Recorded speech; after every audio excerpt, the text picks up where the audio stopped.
Mais uma terça-feira, essa é a quinta terça-feira do mês, outubro tem 5 terças-feiras neste ano, e como a gente sempre faz, o trabalho presencial aqui é de recepção às pessoas que comparecem, aí a gente tem a administração dos passes, a gente sabe que recebe toda a preparação e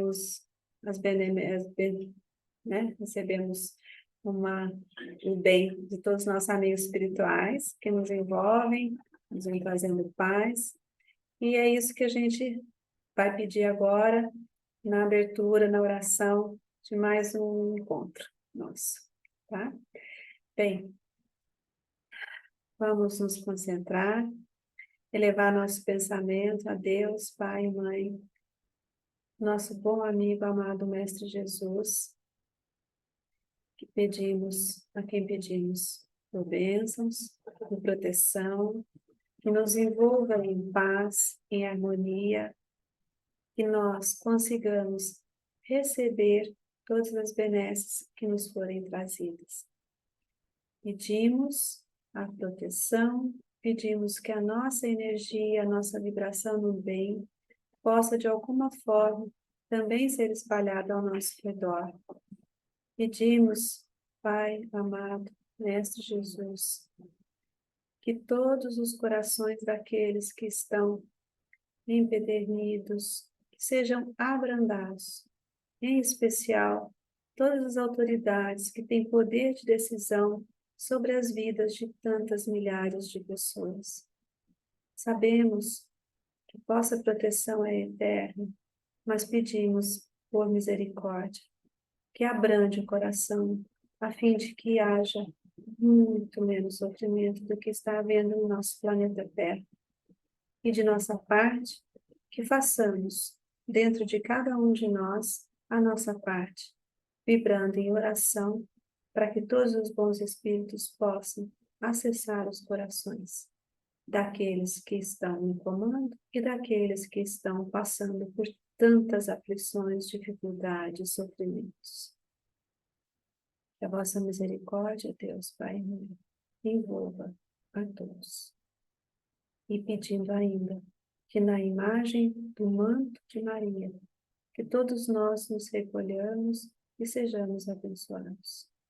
Ave Maria, cheia de graça, o Senhor é convosco. Bendita sois vós entre as mulheres. Bendito é o fruto do vosso ventre, Jesus. Santa Maria, Mãe de Deus, rogai por nós, pecadores, agora e na hora de nossa morte. Amém. Bom, que bom que estamos aqui reunidos mais uma vez. Então, como eu disse, hoje na quinta terça-feira, tivemos trabalhos de passe presenciais aqui no centro, o atendimento de cada um dos trabalhadores pelos mentores da casa, e agora a gente vai ouvir a apresentação do estudo, e hoje quem vai fazer é o Nivaldo, tá bom? Então, eu vou chamar aqui e passar para ele o microfone.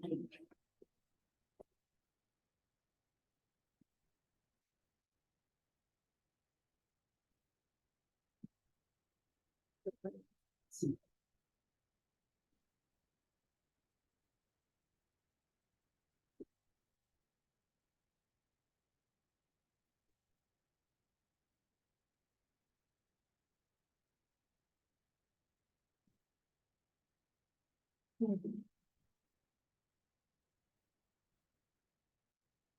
Oi, boa noite, pessoal. Uma alegria estar com vocês. Um pouquinho atrapalhado aqui para poder colocar o microfone, mas com o auxílio da Fran fica mais fácil. Muito bem, minha gente, o nosso bate-papo de hoje, eu resolvi dar um título para ele. E esse título é uma pergunta, é uma interrogação, uma indagação. Que pergunta: Senhor, que quereis que eu faça? Interrogação. Essa frase é uma frase emblemática para todo mundo que quer caminhar, quer trilhar o caminho da espiritualidade. É uma frase emblemática, sem sombra de dúvida. Por quê? Porque foi no momento, ela foi proferida logo após apóstolo Paulo ter se conscientizado e ter se convertido ao cristianismo. A partir de então, ele passou a ser um apóstolo pós-desencarne de Cristo e, sem dúvida nenhuma, foi um dos maiores divulgadores e implantadores do cristianismo no mundo. E essa frase simboliza exatamente isso, o momento em que ele se conscientizou que o caminho era Jesus e o caminho era seguir as lições do evangelho legado por Jesus. Mas para a gente chegar na conclusão dessa frase e fechar a nossa conversa de hoje, eu vou contar uma historinha para vocês. E essa historinha é um pequeno resumo da primeira parte desse livro. Eu não sei se todos conhecem, é Paulo e Estevão, é um livro psicografado pelo Chico Xavier e ditado pelo Espírito de Emmanuel. Várias pessoas, eu já ouvi isso, que conviveram com o Chico Xavier, afirmam que por várias vezes ele se manifestou dizendo que das mais de 400 obras que ele psicografou, a que ele mais gosta é essa, é o Paulo Estevão. E essa frase tem a ver com esse livro, então vamos para essa historinha, para a gente chegar na frase e tirar algumas conclusões aí a respeito da caminhada, da caminhada espiritual de cada um. A nossa história, então, ela começa por um casal de irmãos, um jovem casal de irmãos. Abigail, a mulher, 2 ou 3 anos mais nova do que o irmão Gesiel. Ambos gregos de nascimento, porém de origem judaica, e habitavam em Corinto, na Grécia. Eles eram filhos de um casal de judeus, a família toda judia, e foram criados sob os ensinamentos do Velho Testamento da lei mosaica. Quem principalmente os encaminhou nesse sentido religioso foi a mãe. E no momento em que começam a ocorrer esses fatos que eu passo a narrar para vocês, inclusive essa mãe já era falecida, mas ela deixou esse legado, os encaminhou nos ensinamentos da lei mosaica, e ambos tinham uma característica que também lhes foi legada pela mãe. Um profundo amor, um amor fraternal, um amor amplo. Então, eles tinham como que essa amorosidade inata neles. E foram formados, professavam, conheciam a lei mosaica, né? Que tinha talvez como uma das principais características a crença no Deus único, né? Uma religião monoteísta. Naquela época, talvez fosse a única monoteísta, todas as outras acreditavam em vários deuses. E eles, então, tinham essa consciência do Deus único e essa fé inabalável no Deus único. Nesse momento, eles viviam em companhia do pai, numa pequena propriedade, terras, da onde tiravam o sustento. E o que ocorreu é que, neste momento, Corinto, a cidade lá da Grécia onde eles viviam, como toda a Grécia, como de resto, grande parte do mundo da época, vivia sob o domínio do Império Romano. E o pai deles, que hoje morava com eles nesse pequeno espaço de terra, já havia sido expropriado de outras propriedades que possuía injustamente, por uma questão de dominação. Então, o pretor romano, que um tempo atrás simplesmente expropriou a propriedade do pai, né? E para eles remanesceu só esse pequeno espaço de terra que eles utilizavam hoje para subsistência. Viviam de trabalhar a terra. E, nesse momento, o pai, em função dessa expropriação anterior, tinha muita angústia, tinha muita revolta, porque se sentia absolutamente injustiçado de perder as terras, né? Por uma questão de exercício de poder, de força dos dominadores romanos. E não aceitava isso, no íntimo não aceitava. E, num determinado momento, o pretor de Roma, então, espalhou a notícia que um certo dia ele abriria as portas lá do palácio onde vivia para ouvir as queixas dos cidadãos de Corinto que se sentissem prejudicados pela ação do governo romano. Tá? Na verdade, era uma reunião pro forma. Era para dizer que ele ouviria os reclamos, mas já estava decidido que não mudaria nada. Mas o pai desse casal, a moça Abigail e o rapaz Gesiel, né, inconformado que estava com a situação anterior, resolveu ir fazer essa reclamação. Os filhos o aconselharam a não fazer, que tinham certeza que os romanos não eram sinceros e não estavam pretendendo fazer justiça a ninguém. Era apenas uma fachada, um faz de conta. Mas o velho, completamente transtornado com a situação, foi e fez a reclamação. Muito bem, consequência dessa reclamação, tá? Ela não foi acolhida e, mais do que isso, ele sofreu ainda uma nova penalidade. Qual foi a penalidade? O pequeno espaço de terra onde eles viviam e que era o remanescente do que já tinha sido expropriado, foi expropriado dessa vez. Então, lhes foi dado 3 dias de prazo para a família desocupar esse pequeno espaço, que o pretor tinha tomado para ele também esse espaço de terra. O pai do casal voltou completamente aturdido, desolado, revoltado, e num arroubo, o que ele fez? A propriedade vizinha desse pequeno espaço de terra era justamente uma das propriedades do pretor de Roma em Corinto. Então, ele foi e incendiou essa propriedade, causou um estrago medonho, e por conta desse incêndio, os governantes romanos, lá, o pretor romano em Corinto, determinou a prisão dos 3, do pai e do casal de filhos, né, responsabilizando-os por esse incêndio. Eles foram levados lá até o palácio e foi feito o julgamento. E o pai, o velho, foi condenado a sofrer alguns castigos corporais. Mas ele era muito velho e, durante esses castigos, ele não resistiu e caiu morto. Então, morreu na frente dos 2 filhos. O Gesiel, o filho homem, tentando livrar o pai, antes havia assumido a responsabilidade pelo incêndio. Os romanos sabiam que ele não era o responsável, mas mesmo assim o penalizaram por essa mentira. E a penalidade foi ele se tornar escravo de Roma. Então, ele seria escravizado nas galeras romanas. O que eram as galeras? Eram embarcações romanas que faziam transporte de pessoas e de mantimentos. Elas eram movidas a braço humano, digamos assim, a remo, e eram os escravos que cuidavam de remar para que ela fizesse esses movimentos. Então, era uma situação de trabalho extremamente penosa. Pouco tempo, os escravizados colocados nessa função resistiam. O falecimento era breve, porque eram condições muito penosas. E o Gesiel foi condenado a essa escravidão. E a Abigail foi a única dos 3 que foi libertada. E por que foi libertada? Porque depois ela assistia à morte do pai, né, de corpo presente ali, em razão dos castigos físicos que ele tinha sofrido, ela, dotada de uma fé muito grande, ela começou a orar firmemente pela alma do pai, né?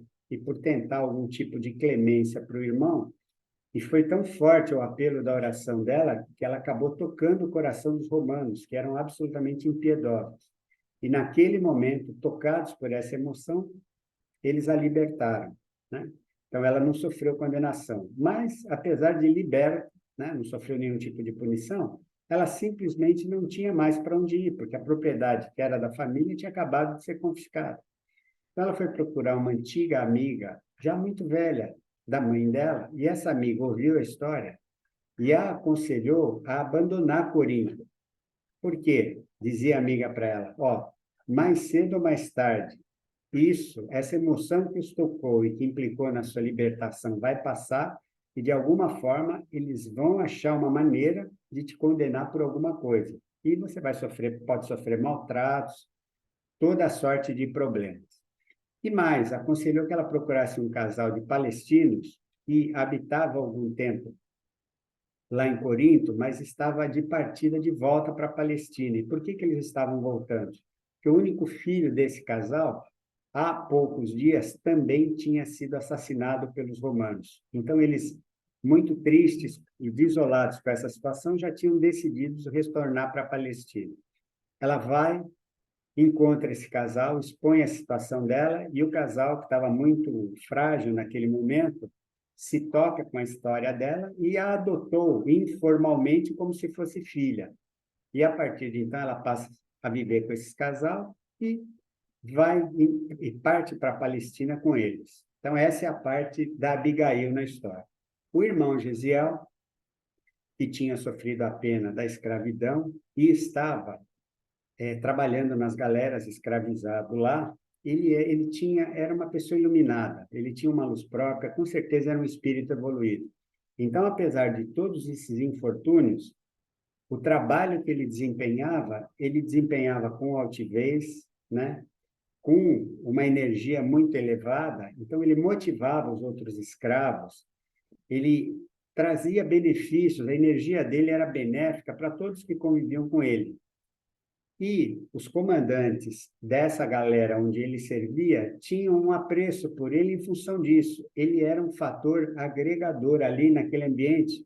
Vocês imaginem um ambiente de escravidão, que tipo de energia pode ter? Ele era um fator de agregação nesse ambiente. Muito bem. Num dia, um nobre romano embarca nessa galera e, depois de alguns dias de viagem, né, adoece, uma doença que todo mundo imaginou, uma doença contagiosa que todo mundo imaginou que fosse o levar à morte, e ninguém queria cuidar desse nobre romano. Então, o comandante tem a ideia de pedir para o Gesiel se ele aceitava cuidar do romano. Na verdade, o pedido não é propriamente o pedido, era uma imposição, porque ele era escravo, né? E ele aceitou de bom grado e se desvelou no cuidar desse nobre romano. Ficou ao lado dele, cuidou dele. Esse nobre romano, aos poucos, foi vencendo a doença, foi se recuperando, ficou bom, se curou, e, por conta dessa dedicação do Gesiel com ele, ele tinha um sentimento de gratidão muito grande pelo Gesiel. Então, ele acabou convencendo os comandantes do barco a, informalmente, libertarem o Gesiel dessa escravidão. E acabou convencendo os comandantes, mas orientou o Gesiel: olha, você vai ser liberto, eles concordaram, mas você tem que fugir, você vai embora de Corinto, e mais do que isso, você mude de nome, porque se for descoberto isso, isso vai sobrar para você e para quem te libertou. E o Gesiel aceitou o conselho dele e partiu rumo à Palestina. Mas ele também já estava doente, com a mesma doença do patrono romano que ele havia ajudado na cura, né? E também ficou muito fraco. Quando chegou à Palestina, ele estava absolutamente enfraquecido, e ele foi acolhido na Igreja do Caminho. O que era a Igreja do Caminho em Jerusalém? Jerusalém, na época, estava dentro da região da antiga Palestina. A Igreja do Caminho era a igreja que alguns dos apóstolos de primeira hora de Jesus, especialmente Simão Pedro, haviam fundado em Jerusalém. Então, além da igreja, eles faziam um trabalho de amparo social muito grande, acolhiam as pessoas que não tinham condições de se prover, os pobres, né? Os abandonados. O Gesiel foi acolhido lá, né? Foi se recuperando, ele conversava muito com Simão Pedro. Simão Pedro foi se afeiçoando a ele, porque o Gesiel era muito inteligente, e ele tinha uma fé muito forte, baseada na religiosidade dele, né? Dentro da região mosaica, com base no Velho Testamento. E Simão Pedro começa a passar para ele tinha muita curiosidade em conhecer Jesus, porque até então ele não conhecia os ensinamentos de Jesus, né? Que a essa época já tinha desencarnado, há alguns anos. Simão Pedro foi passando para ele e ele se encantou com esses ensinamentos e descobriu que a verdade estava nos ensinamentos de Jesus.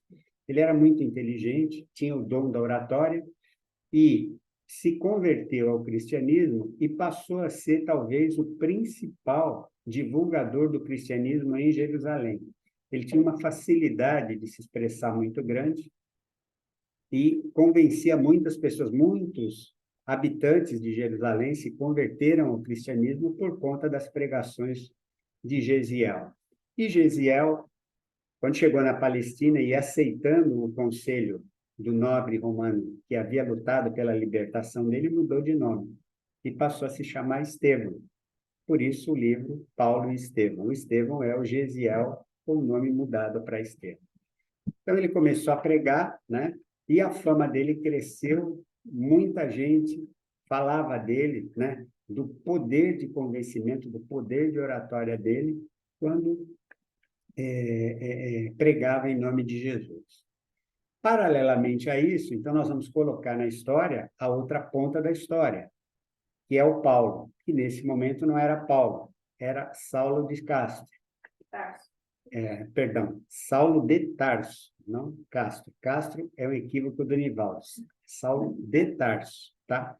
Que também era judeu, né, de família judia, mas família judia de posses. Ele teve condições de estudar, de se preparar, e se transformou num doutor da lei, que era como se chamava, era uma espécie de juiz, mas juiz que atuava muito em cima das leis mosaicas, né? Era uma simbiose entre o que a gente pode considerar hoje um poder judiciário e a religião de acordo, o judaísmo de acordo com a lei mosaica.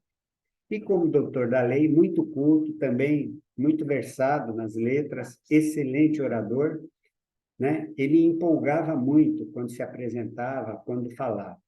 Mas ele era uma pessoa muito rígida de princípios.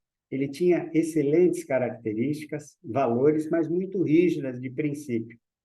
Então, ele não admitia, em hipótese alguma, a pregação de Jesus, dos cristãos, porque entendia que aquilo, na verdade, era uma rebelião contra os ensinamentos da lei mosaica.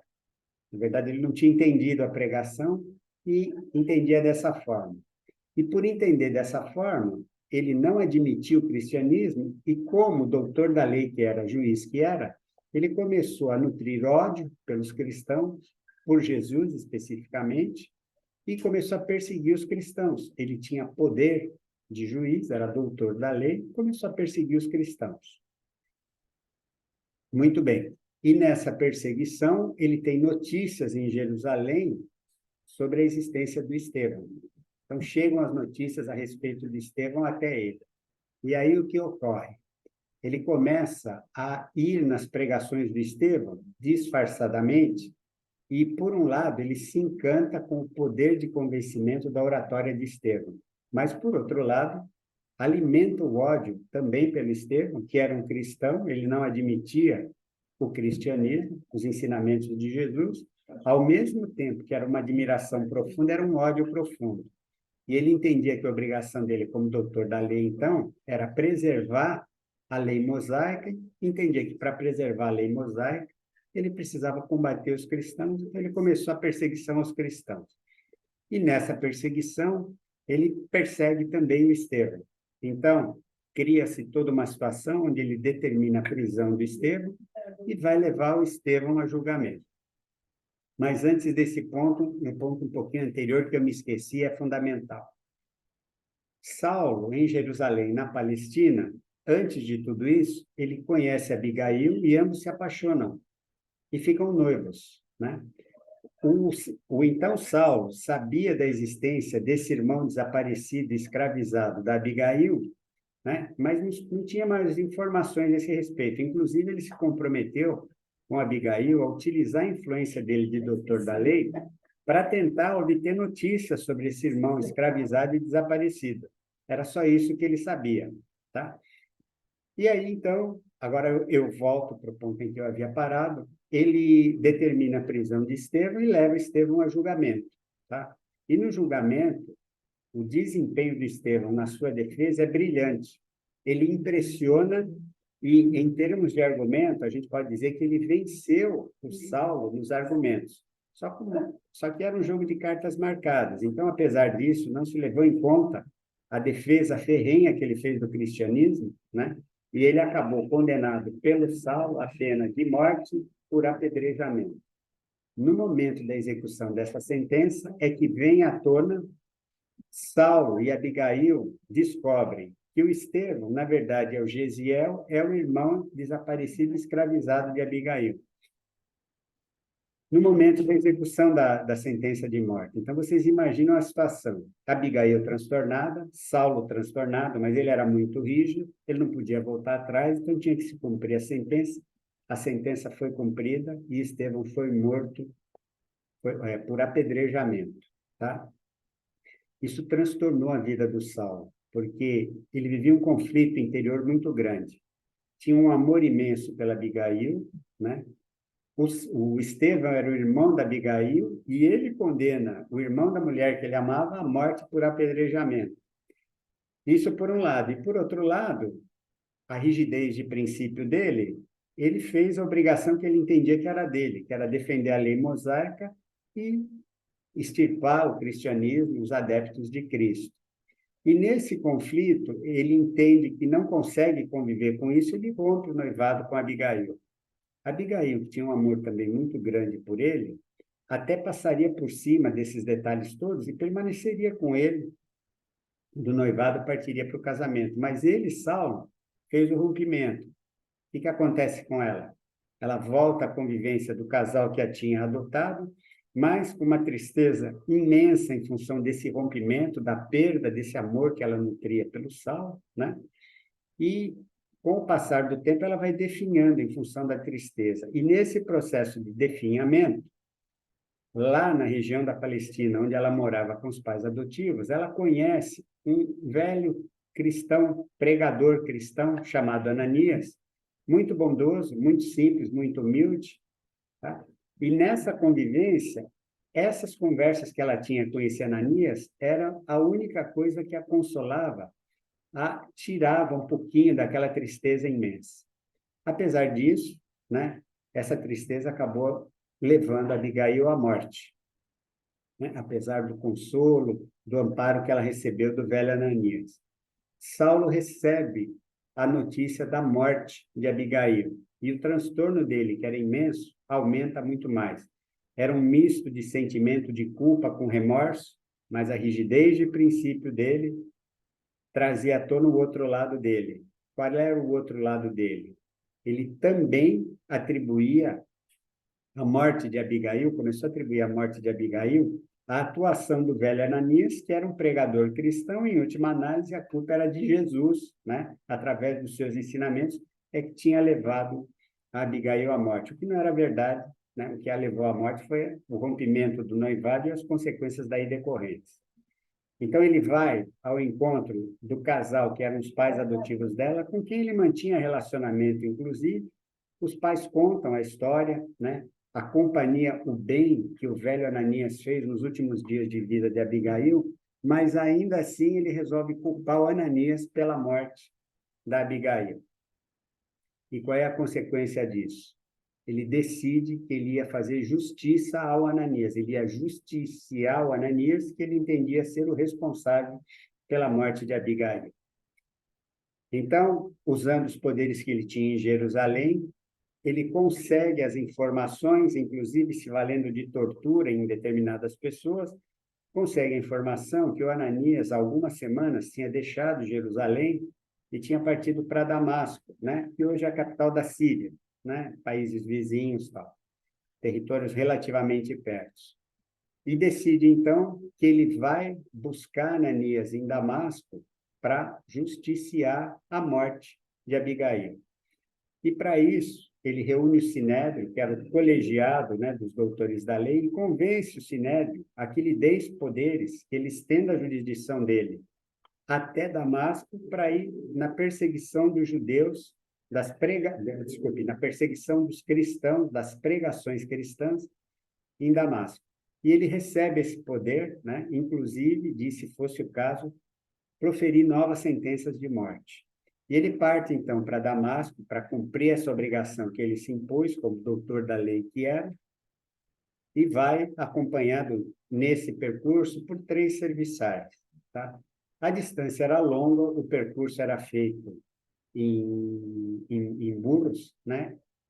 Em animais, vários dias, e quando ele estava chegando próximo, talvez no último dia de viagem, de Damasco, por volta do horário do almoço, eles tinham parado, a comitiva parou para fazer uma refeição, ele estava descansando sozinho, muito perdido em pensamentos, a mistura do remorso com o senso de dever que ele achava que tinha de perseguir os cristãos, tudo isso embolado, ele vivendo um momento de muita dificuldade, né? Completamente conturbada, a cabeça, os sentimentos. De repente, uma luz aparece, tá? E essa luz, para ele, é Jesus que aparece em espírito. Então, se apresenta para ele. Os serviçais até enxergaram a luz, mas não tiveram a visão de Jesus. Mas ele teve a visão de Jesus. E era uma presença espiritual, uma presença energética tão forte que aquilo tocou ele profundamente. A princípio, ele não sabia que era Jesus em espírito, mas aquela presença espiritual e energética o tocou profundamente. Em que sentido? Ele sentiu o amor com que aquela presença o recebia. Era um amor que o tocou o fundo do coração mesmo.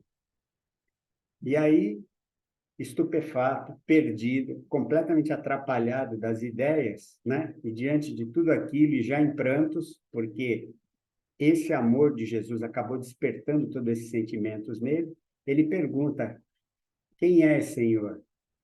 E Jesus revela para ele que era Jesus, né? E aí a surpresa dele aumenta mais ainda, porque ele era um perseguidor ferrenho de cristãos. E Jesus, com aquele amor todo, né, mostrando o sentido da sua compaixão, da sua misericórdia, transmite para ela aquela sensação de amor que ele estava sentindo. E Jesus pergunta para ele, né, faz a ele a seguinte interrogação: Saulo, Saulo, por que me persegues? E ele, Saulo, no meio desses pensamentos todos embaralhados, não consegue responder essa pergunta. Mas ele entende naquele momento que realmente o caminho certo é a doutrina de Jesus, são os ensinamentos de Jesus. E naquele momento, ele quase que rompe com todo o passado dele, passado de perseguidor aos cristãos. Agora, imaginem os sentimentos, remorso, e tudo relacionado a remorso que ele sentia naquele momento. E aí é que ele profere, então, a frase, a interrogação, que é o título da nossa conversa.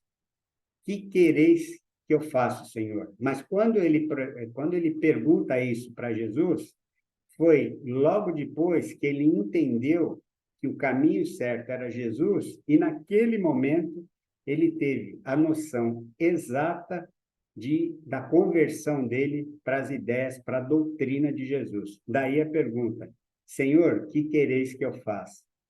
Jesus não respondeu objetivamente essa pergunta para ele. Jesus só disse para ele o seguinte: você segue a sua viagem até Damasco, que daqui a alguns dias alguém vai te procurar e você vai entender o que você deve fazer, mas não disse para ele o que ele deveria fazer. E nesse momento, o Espírito de Jesus, a energia de Jesus se retirou, tá? E ele, em prantos, caiu do cavalo.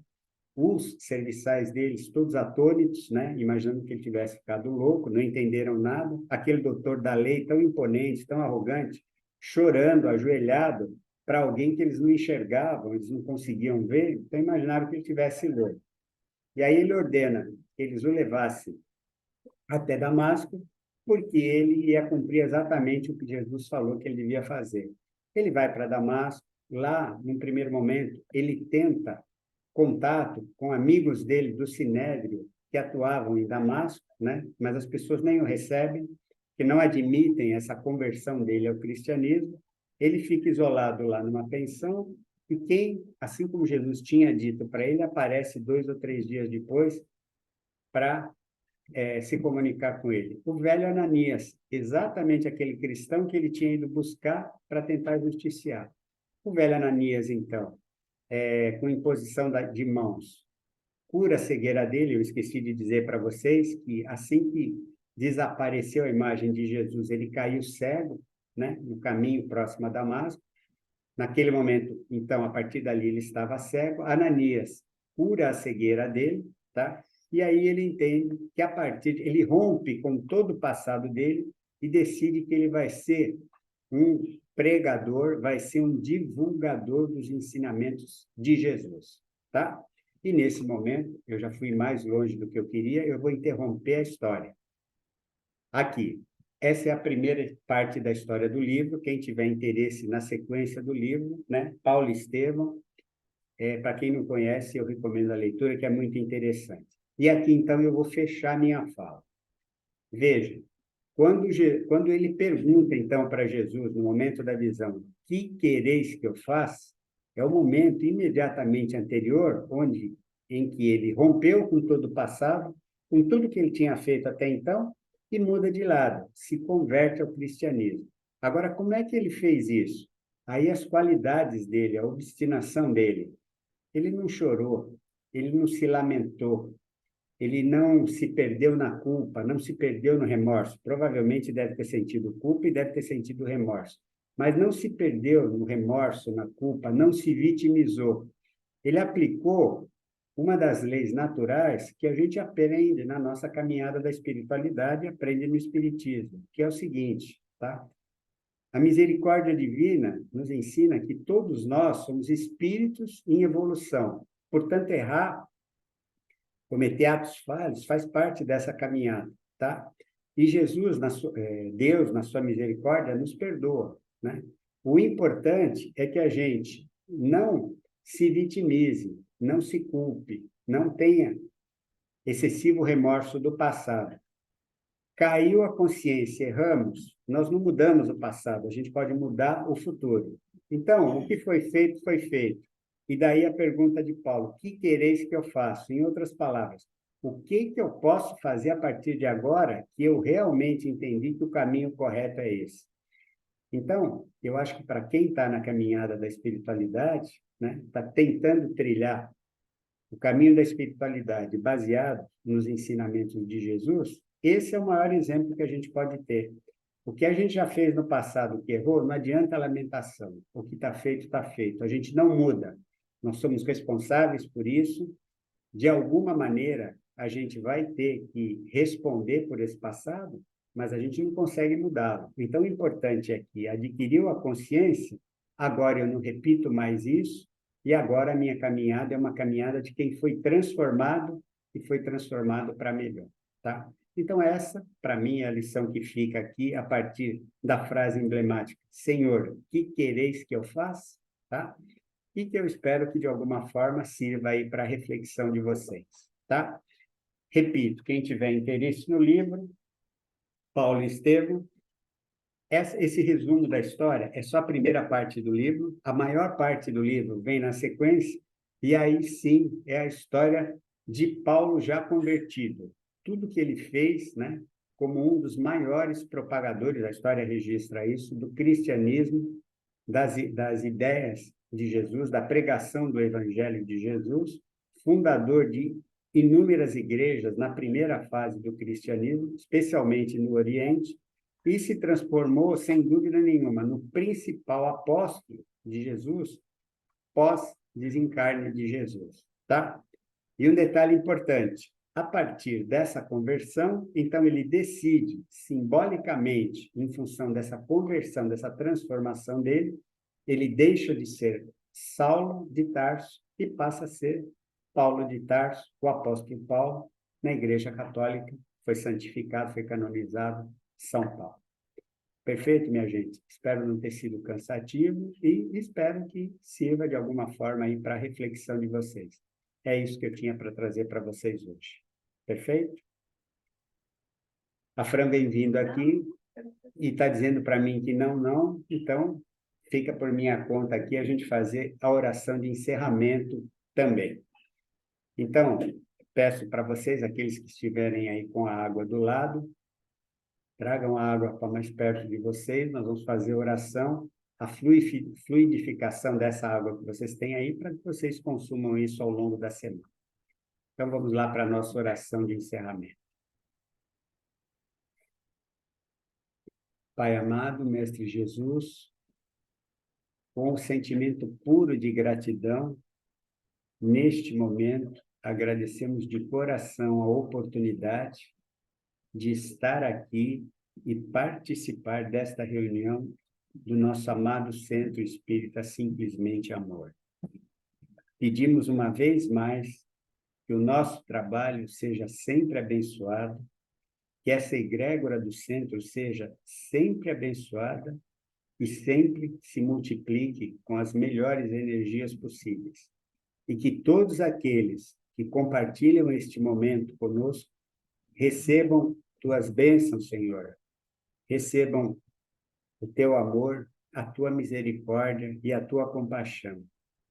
e que possamos todos nós, com as nossas imperfeições, com as nossas limitações, de alguma forma nas nossas vidas, sermos portadores desse amor, dessa misericórdia e dessa compaixão. Gratidão, Senhor. Pai nosso, que estais no céu, santificado seja o vosso nome, venha a nós o vosso reino, seja feita a vossa vontade, assim na terra como no céu. O pão nosso de cada dia nos dai hoje, perdoai as nossas ofensas, assim como nós perdoamos a quem nos tem ofendido. E não nos deixeis cair em tentação, mas livrai-nos do mal. Amém. Pessoal, é isso. A Fran está correndo aqui, vai liberar o microfone. Quem quiser se manifestar, por favor, fique à vontade, pelo menos para nos dar um tchau. E semana que vem a gente vai estar de volta aqui, já está quase liberado a participação de vocês, tá? Já foi, quem quiser, por favor, libere o microfone aí, faça a intervenção que quiser, ou pelo menos nós trocamos aqui um tchau, até a próxima semana. Fiquem todos bem, fiquem com Deus. Tchau. Tchau, pessoal. Até a próxima. Boa noite. Boa noite. Até a próxima semana. Obrigado.